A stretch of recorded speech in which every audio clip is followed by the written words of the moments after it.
ચાંદોડિયા વિસ્તારની અંદર આવેલી 3 સોસાયટીના 80 થી વધુ મકાનો કપાતમાં જતા હોવાથી સ્થાનિકો દ્વારા વિરોધ કરવામાં આવ્યો છે, જેને લઈને સ્થાનિકોએ એએમસીની ઉત્તર પશ્ચિમ ઝોન ઓફિસ બહાર દેખાવો પણ કર્યો હતો।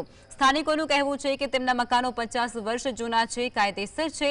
આ અગાઉ પણ સોસાયટી દ્વારા જમીન આપવામાં આવી છે। જમીન કપાત ગઈ હોવા છતાં કોઈ વળતર નહોતું મળ્યું। હવે ફરી કપાત આવતાની સાથે જ ગરીબ પરિવારોને આશયના તૂટવા જઈ રહ્યા છે। ટીપી અંગે ફરી વિચાર કરવા રજૂઆત પણ ઉઠી છે। ત્યારે આ મામલે એસ્ટેટ અધિકારીએ જણાવ્યું હતું કે ચાંદલોડિયા વિસ્તારની અંદર ટીપી મુજબ 9 મીટર અને 12 મીટર રોડ કપાત જઈ રહ્યો છે। બંને રોડ 12 મીટર રોડ ખોલવાની સૂચના આપવામાં આવી છે। ત્યારે ચોમાસામાં પાણી ભરાવો થાય છે, ત્યારે સમસ્યા દૂર કરવા માટે ગટર લાઇન માટે રોડ ખોલવાની તાતી જરૂરિયાત છે। ચાંદોડિયા વિસ્તારમાં ટીપી 45A છે, એમાં રેલવેને પેરેલલ 12 મીટરનો અમુક એરિયામાં અને અમુક જગ્યામાં 9 મીટરનો ટીપી રોડ છે। એટલે અત્યારે અમારા સ્થાનિકોની રજૂઆત આવે છે, ઘણા વખતથી જિલ્લા સંકલનમાં પણ પ્રશ્ન છે કે રેલવે પેરેલલ જે 12 મીટરનો રોડ છે એ તમે ખોલીને આપો। એનું કારણ છે કે ત્યાં ગત ચોમાસામાં જોયું હતું અને એના પહેલાંના ચોમાસામાં પણ ત્યાં પાણી વધારે ભરાઈ જાય છે, એટલે ત્યાં આગળ આપણે લાઈન પણ નાખવાની છે પાણીની, ગટરની, એટલે રોડ ખોલવો જરૂરી છે।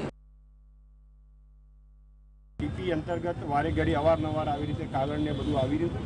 2010થી અમે રચના અધિકારીઓને અથવા કોર્પોરેશનમાં દરેક જગ્યાએ રજૂઆત કરી છે, પણ હજી સુધીમાં કોઈ દિવસ ત્યાંથી અમને શાંતિથી સાંભળવામાં નથી આવ્યા કે નથી અમને બોલાવ્યા, અને અમારી રજૂઆત જે છે એના માટે એ લોકો કોઈ વિચારવા માગતા નથી। બસ એક જ જાતથી આવ્યા છે અને લીટા મારીને જતા રહ્યા છે।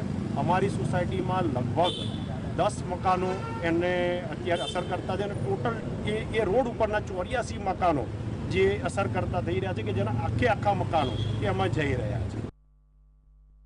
એમાં 1968માં જ્યારે બનાવી ત્યારે 1972માં અમારી સોસાયટીએ 3200 વાર જગ્યા આપેલી છે ઓલરેડી। એ પછી 2000માં કપાત કર્યું, ત્યારે સોસાયટીએ સ્વેચ્છાએ પાછળના રોડમાં એમ્બ્યુલન્સને ફાયર સ્ટેશનને આવવા માટે ફેસિલિટી માટે અમે 22 ફૂટ સ્વેચ્છાએ રોડ આપેલો છે। એનું અમને કોઈ રિફંડ કે એવું કંઈ મળ્યું નથી। અમે વળતર માટે બી પૂછ્યું હતું, પણ કે આનું કશું નહીં, તમે સ્વેચ્છાએ આપ્યું છે। એ પછી અત્યારે લગભગ 2 વર્ષથી અમારી પાછળ એ લોકો પડી ગયા છે કે અમારે કપાત લેવી છે। આજે સોસાયટીના ઝાંપેથી મારીને 27 ફૂટ અંદર કાપે છે।